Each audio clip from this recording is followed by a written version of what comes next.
மதச்சார்பற்ற முற்போக்கு கூட்டணி கட்சிகளின் வேட்பாளர்களை ஆதரித்து பாளையங்கோட்டையில் நடைபெறும் பிரச்சார பொதுக்கூட்டத்திற்கு தலைமையேற்று தொடக்கத்தில் வரவேற்று மகிழ்ந்திருக்கக்கூடிய திருநெல்வேலி மத்திய மாவட்ட கழகத்தினுடைய செயலாளர் அருமை சகோதரர் அப்துல் வஹாப் அவர்களே, சட்டப்பேரவையினுடைய தலைவர் திரு மு அப்பாப் அவர்களே, மாவட்ட கழகத்தினுடைய செயலாளர்கள் அண்ணன் ஆவுடையப்பன் அவர்களே, அருமை சகோதரர் கிரகாம்பல் அவர்களே, காங்கிரஸ் பேரியக்கத்தினுடைய முன்னோடிகளில் ஒருவராக விளங்கிக் கொண்டிருக்கக்கூடிய முன்னாள் ஒன்றிய அமைச்சர் பெருமதிப்பிற்குரிய திரு தனுஷ்கோடி ஆதித்தன் அவர்களே, கழகத்தின் மூத்த முன்னோடிகள் முன்னாள் அமைச்சர் மைதீன்கான் அவர்களே, திரு சுப சீதாராமன் அவர்களே, அருமை சகோதரர் ஞானதிரவியம் அவர்களே, நாடாளுமன்ற உறுப்பினர் திரு ராபர்ட் புரூஸ் அவர்களே, தோழமை கட்சிகளின் தலைவர்களே, மாவட்ட கழகத்தினுடைய செயலாளர்களே, தலைமை கழகத்தினுடைய நிர்வாகிகளே, திருநெல்வேலி மாவட்ட கழக நிர்வாகிகளே, பல்வேறு அணிகளை சார்ந்திருக்கக்கூடிய அமைப்பாளர்களே, துணை அமைப்பாளர்களே, பத்திரிகை மற்றும் ஊடகத்துறை சார்ந்திருக்கக்கூடிய நண்பர்களே, வணக்கத்திற்குரிய வாக்காளர் பெருமக்களே, பெரியோர்களே, தாய்மார்களே, என் உயிரோடு கலந்திருக்கக்கூடிய தலைவர் கலைஞர் அவர்களின் உயிரினும் உயிரான அன்பு உடன்பிறப்புகளே, உங்கள் அனைவருக்கும் என்னுடைய அன்பான வணக்கம். எப்படிப்பட்ட நல்லட்சிமைக்கு நான் வந்திருக்கிறேன் என்றால், இந்திய விடுதலை போராட்டத்தில் தனி முத்திரையையும் தமிழ்நாட்டோட வரலாற்றில் மாபெரும் வீரத்தையும் தமிழ்காக்கும் போராட்டத்தில் தலைவர் கலைஞர் அஞ்சாமல் தனிமைச் சிறையில் இருந்த தியாகத்தையும் பெற்றிருக்கக்கூடிய பாளையங்கோட்டை இருக்கிற இந்த நல்லட்சிமைக்கு நான் வந்திருக்கிறேன். அடிமை அதிமுகவோட முதுகுல ஏறி மதவாத பாஜக நிகழ்த்துகிற அரசியல் பண்பாட்டு படையெடுப்பில் இருந்து தமிழ்நாட்டை காக்க உங்கள் ஆதரவை கேட்டு நான் வந்திருக்கிறேன். தமிழ்நாட்டை காக்க நான் ரெடி, நீங்க ரெடியா? தமிழ்நாட்டை காக்க நான் ரெடி, நீங்க ரெடியா? திராவிட மாடல் 2.0க்கு திராவிட மாடல் 2.0 ஆட்சிக்கு நான் ரெடி, நீங்க ரெடியா? அதற்கு இந்த மேடையில் இருக்கக்கூடிய எல்லா வேட்பாளர்களும் வெற்றி பெறணும். வெற்றி பெற வைப்பீங்களா? முதல்ல ராதாபுரம் தொகுதி நமது வெல்லும் வேட்பாளர் அப்பாவு அவர்கள் மிக உயர்ந்த மனிதர். பார்க்கிறதுக்கு மட்டும் உயரம் இல்லை, தமிழ்நாடு சட்டமன்றத்தை நடத்தியும் உயர்ந்தவர். நம்ம அப்பாவு அவர்கள் ஆசிரியராக இருந்த காரணத்தால் மாணவர்களை எப்படி வழிநடத்தினாரோ அப்படி நம்ம திராவிட மாடல் அரசில் சட்டமன்றத்தையும் திறமையாக வழிநடத்தினவர். 4 முறை உங்களோட எம்எல்ஏவாக இருந்து ராதாபுரம் சட்டமன்ற தொகுதி மக்கள் அவரை பாராட்டி போற்றி இன்றைக்கு அவர் வேட்பாளராக நிறுத்தப்பட்டிருக்கிறார்.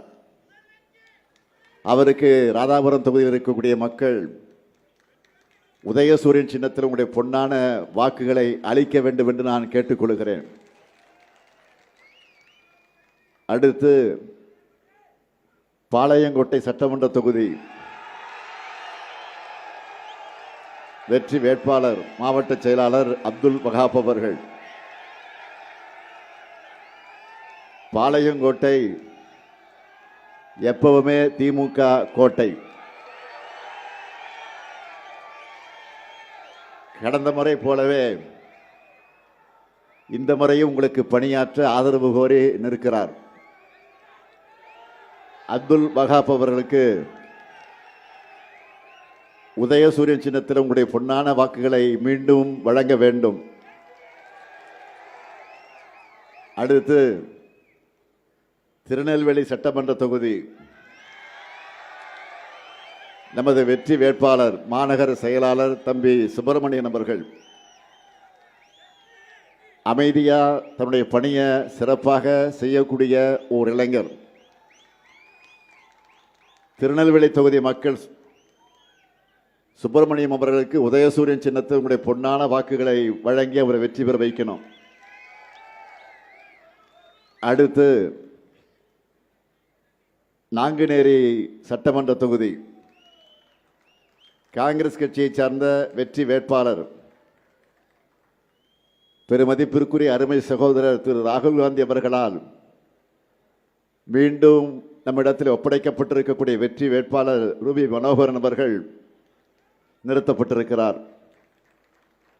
ஏற்கனவே நாங்குநேரி மக்களுக்கு நன்கு அறிமுகமாகி 2 முறை உங்களுக்காக பணியாற்றியவர்.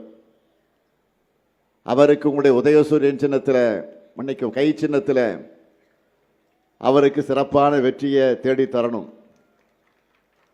அடுத்து அம்பாசமுத்திரம் சட்டமன்ற தொகுதி காங்கிரஸ் கட்சியை சார்ந்த வெற்றி வேட்பாளர் விபி துரை அவர்கள். அவரும் திரு ராகுல் காந்தி அவர்களால் அடையாளம் காட்டப்பட்டு இன்றைக்கு வேட்பாளராக நிறுத்தப்பட்டிருக்கிறார்.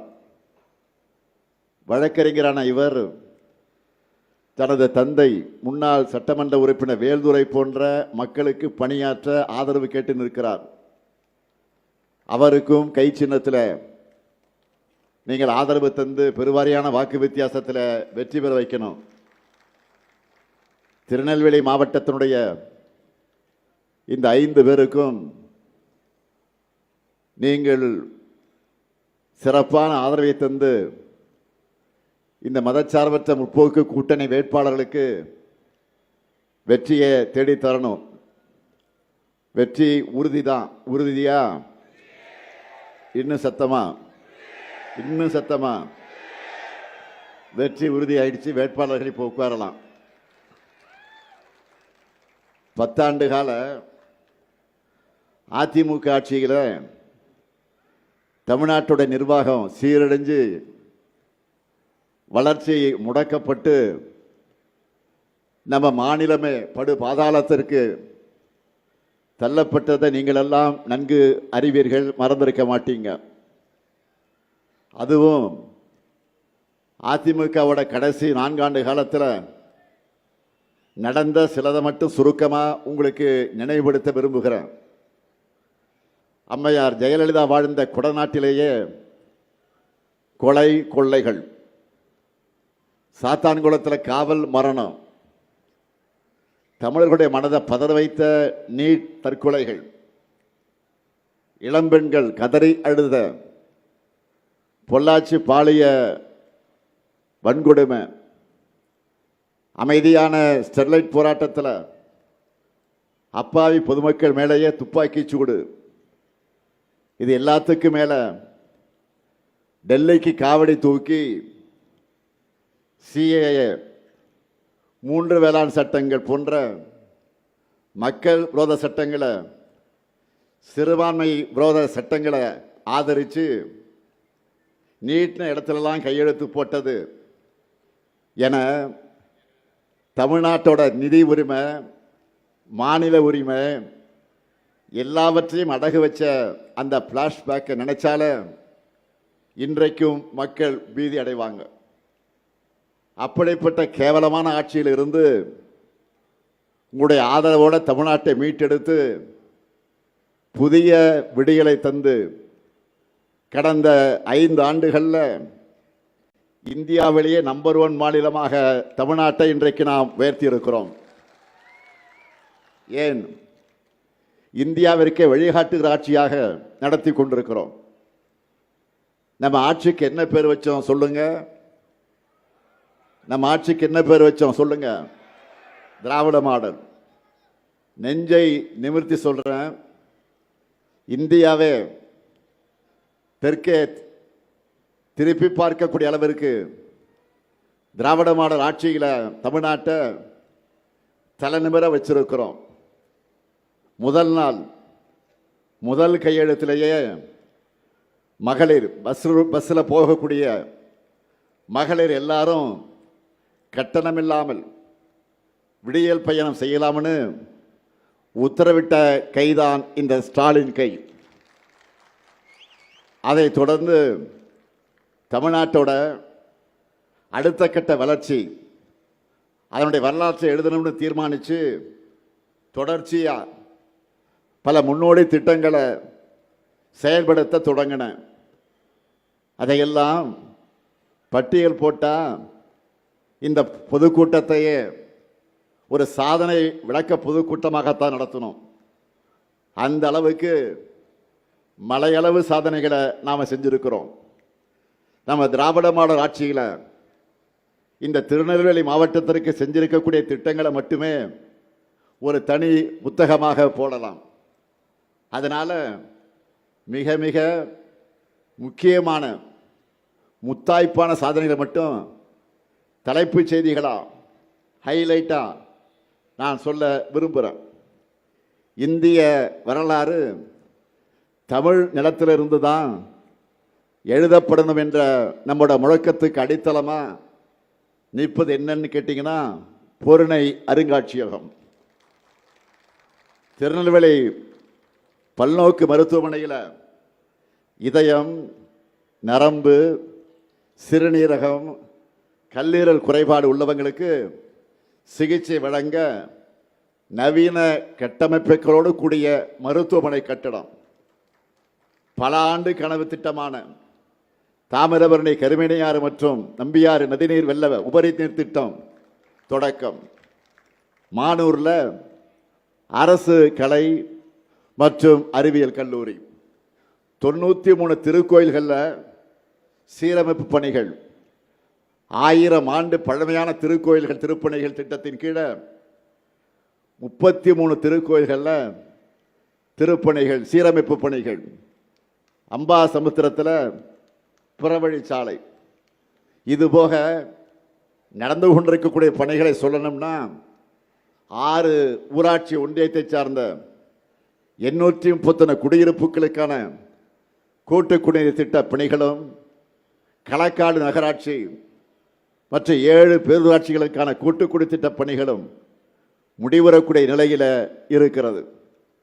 மணிமுத்தாறு அணைப்பகுதியில் சாகச சுற்றுலா வசதிகள், பல்லுயிர் பூங்கா மற்ற இதர வசதிகளோடு சுற்றுச்சூழல் சுற்றுலா தலமாக மேம்படுத்துகிற பணிகள் தொடங்கப்பட்டிருக்கு. அதேபோல் கூட்டப்புலி மற்றும் குடுதாழி மீனவ கிராமங்களில் தூண்டில் விளைவு அமைக்கக்கூடிய பணிகள் நடந்து கொண்டிருக்கிறது. ராதாபுரம் வட்டம் விஜயாபதியில் புதிய விளையாட்டரங்கம். தாழையுத்து முதல் கொங்காந்தான் பாறை விளக்கு வரை மேற்கு புறவழிச்சாலை அமைக்கக்கூடிய பணிகள்.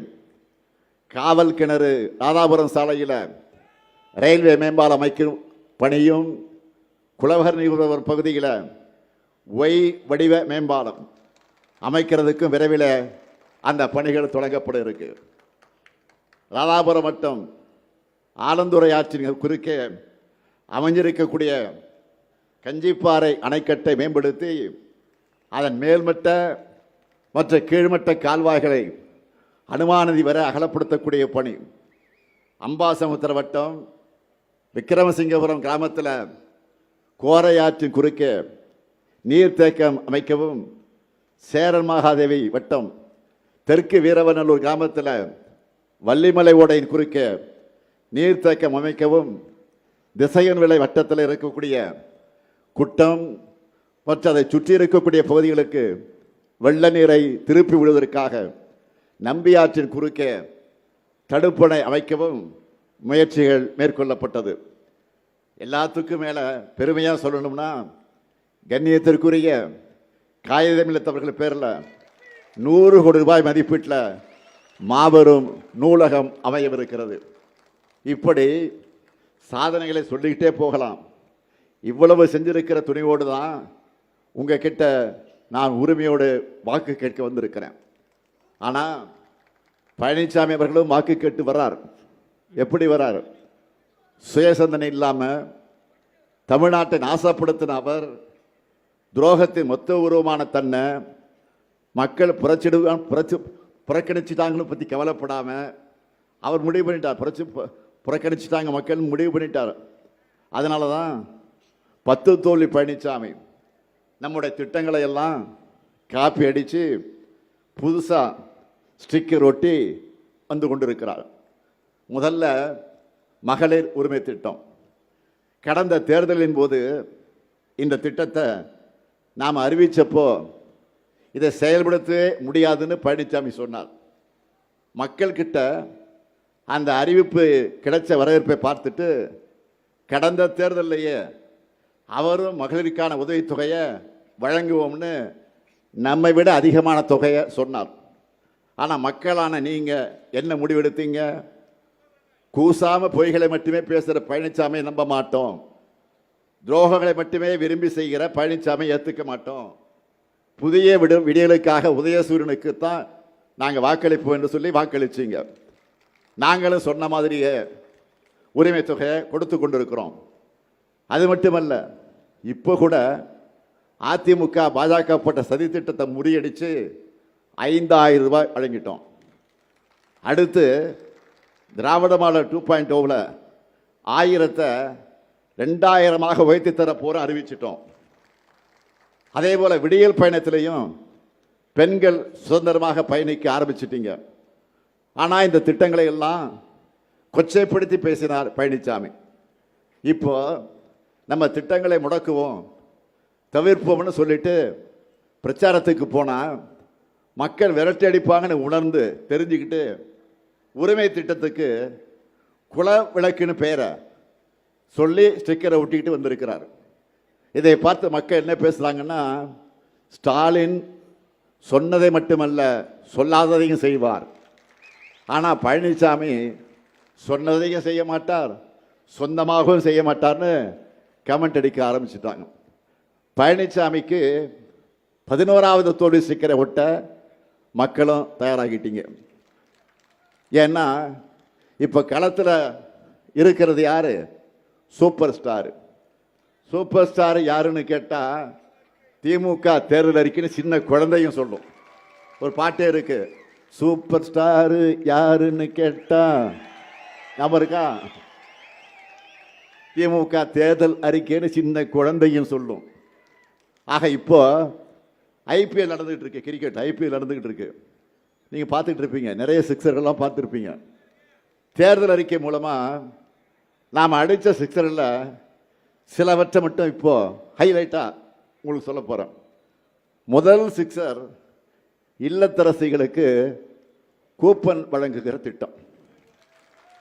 எவ்வளவுக்கு கூப்பன் தர போகிறோம்? எவ்வளவுக்கு கூப்பன் தர போகிறோம்? 8000 ரூபாய்க்கு கூப்பன். இந்த கூப்பனை வச்சு உங்களுக்கு தேவைப்படுகிற வீட்டுக்கு உபயோகமான பொருளை புதுசாகவும் வாங்கிக்கலாம், இல்லைன்னா பழைய பொருளை எக்ஸ்சேஞ்ச் பண்ணி புது பொருளையும் வாங்கிக்கலாம். உங்களுக்கு பிடிச்ச கடையில் உங்களுக்கு பிடிச்ச பிராண்டு வாங்கிக்கலாம். அது மட்டும் இல்லை, இல்லத்தரசிகளுக்கு இனிமேல் உரிமை தொகை 2000 ரூபாயாக கிடைக்க போகுது.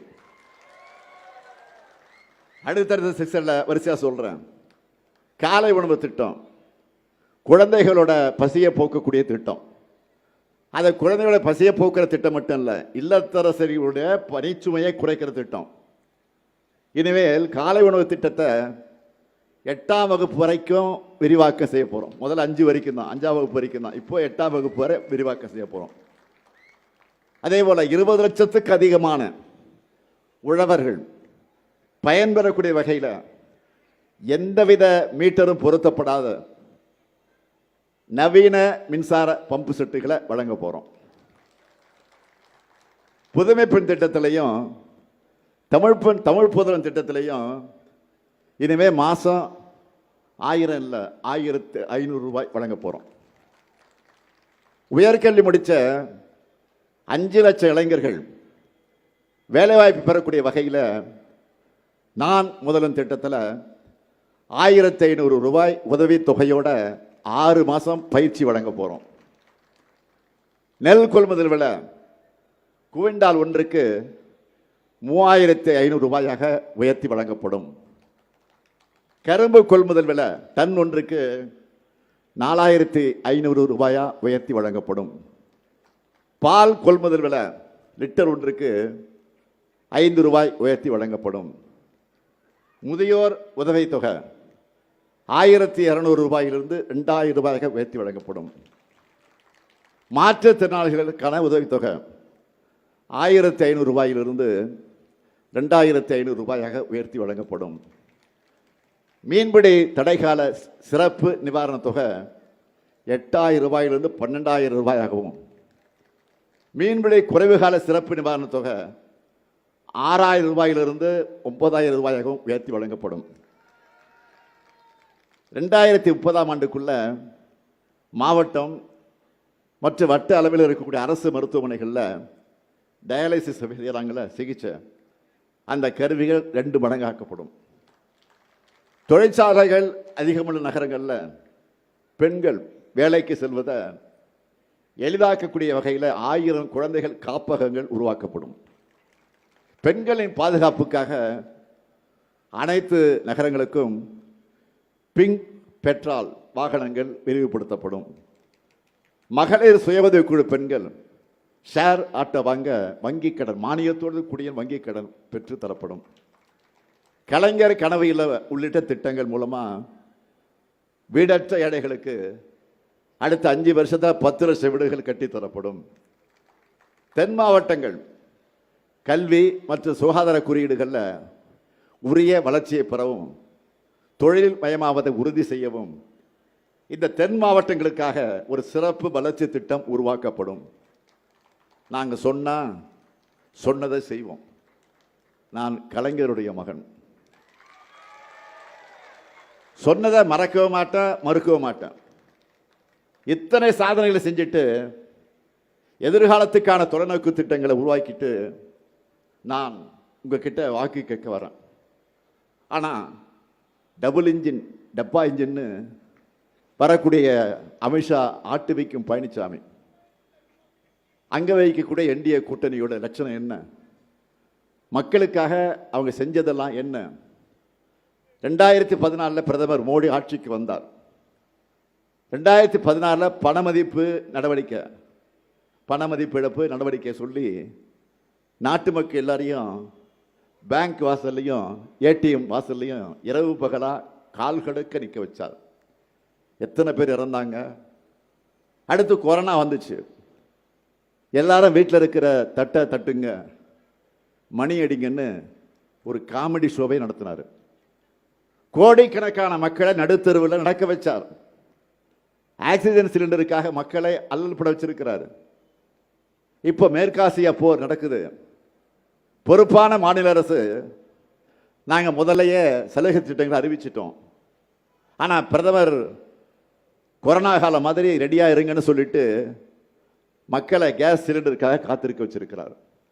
இதெல்லாம் ஒட்டுமொத்த இந்தியாவுக்குன்னா, தமிழ்நாட்டை பொறுத்த வரைக்கும் பாஜக ஆட்சியில் தமிழ்நாட்டுக்கு கல்வி நிதி இல்லை, ஜிஎஸ்டி இழப்பீடு இல்லை, நீட் தேர்வு விலக்கு இல்லை, தமிழ்மொழி வளர்ச்சிக்கு நிதி கிடையாது, ரயில்வே திட்டங்கள் கிடையவே கிடையாது, மெட்ரோ ரயில் திட்டம் இல்லை. அத்திப்பூத்த மாதிரி ஒன்னே ஒன்று கண்ணே கண்ணுன்னு சொல்லுவாங்களே, மதுரை எய்ம்ஸ் மருத்துவமனையை அறிவிச்சாங்களே, அதோட நிலைமை என்ன? அந்த ஆர்டரை யாராவது ஒருவர் எடுத்துக்கிட்டு டெல்லியிலிருந்து பொடிநடியாக மதுரைக்கு வந்திருந்தா கூட இந்நேரம் எய்ம்ஸை கட்டி முடிச்சிருக்கலாம். ஆனால் தமிழ்நாட்டுக்கு இன்னி வரைக்கும் எய்ம்ஸ் கட்டணம் வரல. தமிழ்நாட்டுக்கு ஒன்றுமே இல்லை. இதுதான் மோடியினுடைய மாடல். இந்த நிலையில் தமிழ்நாட்டில் பாஜகன்னு சொன்னால விரட்டி அடிக்கிறாங்களே. எப்படி தமிழ்நாட்டில் கால் பதிக்கிறது நினைச்சாங்க? தமிழர்களுக்கு துரோகம் செய்ய யாராவது கிடைப்பாங்களா அப்படின்னு விலை வீசி பார்த்தாங்க, தேடினாங்க. அப்படி கிடைச்சவர் தான் துரோகத்தில் டாக்டரேட் வாங்கின பழனிசாமி. அவருக்கு என்டிஏவில் கொடுக்கப்பட்டிருக்கக்கூடிய ரோல் என்ன தெரியுமா? வரிசையாக சொல்கிறேன் கேளுங்க. சிறுபான்மையினருக்கு எதிரான பாஜகவுக்கு வாக்கு கேட்கிறது, தமிழுக்கு விரோதமான பாஜகவுக்கு வக்காலத்து வாங்குறது, இந்திய திணிக்கிற பாஜகவுக்கு துணை போகிறது, அரசியலமைப்பு சட்டத்தையே கேலி கூத்தாக்குற பாஜகவுக்கு சாமரம் வீசுறது, ஒரே நாடு ஒரே தேர்தல் ஜனநாயகத்தை சிதைக்கிற பாஜகவுக்கு ஜால்ரா போடுறது, இடஒதுக்கீட்டையும் சமூக நிதி அழிக்கிற பாஜகவுக்கு சிவப்பு கம்பளம் இருக்கிறது. இறுதியா அதிமுகவை அமித்ஷா கிட்ட தாரை வார்க்கிறது. இதுதான் அவருடைய ரோல். இப்படிப்பட்ட பழனிசாமி நேற்று ஒரு பொதுக்கூட்டத்தில் என்ன பேசியிருக்கா தெரியுமா? எனக்கு உயிர் கொடுத்து ஆளாக்கிய தலைவர் கலைஞர், கலைஞரை நான் வீட்டு சிறையில் வச்சிருந்தேன்னு நாக்கில் நரம்பில்லாமல் பேசியிருக்கிறார். திரு எடப்பாடி பழனிசாமி அவர்களை தோல்வி பயத்தில் எல்லை மீறி பேசுவதற்கு தொடங்கி இருக்கிறீங்க. முதலமைச்சராக என்னுடைய செயல்பாடுகளை விமர்சிக்க எதிர்க்கட்சி தலைவர் உங்களுக்கு எல்லா உரிமையும் இருக்கு. தேர்தலில் அதை மக்கள் எடை போட்டு பார்ப்பாங்க. உங்களுக்கு தக்க பதிலடியாக கொடுக்கத்தான் போறாங்க. ஆனால் தலைவர் கலைஞருடைய மகனா என்னுடைய உறவை பற்றி ஒரு சொல் பேசக்கூட உங்களுக்கு எந்த உரிமையும் கிடையாது, எந்த தகுதியும் கிடையாது. தலைவர் கலைஞரை பற்றி உங்களுக்கு என்ன தெரியும்? தலைவர் கலைஞர் ஒரு சிங்கம். வாழ்ந்த காலம் வரை கோடிக்கணக்கான தொண்டர்களை என் உயிரினும் மேலான உடன்பிறப்புகளை என்ற ஒற்றை மாத்திரத்தில் கட்டி போட்டிருந்தவர் நம்முடைய தலைவர் கலைஞர் அவர். முதுமையால உடல்நலம் சரியில்லாம வீட்டில் ஓய்வெடுத்தார். நினைவாற்றலை இழந்த போது கூட மருத்துவர்கள் உங்களுக்கு யாரை பிடிக்குன்னு கேட்டா என்ன சொன்னார் தெரியுமா? அண்ணா. அண்ணான்னு சொன்ன பேரறிஞர் அண்ணாவுடைய அன்பு தம்பி அவர். முடியாத நிலையிலே கூட அறிவாலயம் போகணும், முரசொலிக்கு போகணும்னு துடிச்சவர். அவரை யாரும் சிறையில் வைக்க முடியாது. அவருடைய இதய சிறையில் தான் நான் உட்பட இங்க இருக்கிற உடன்பிறப்புக்கு அத்தனை பேரும் கூட இருந்தோம்.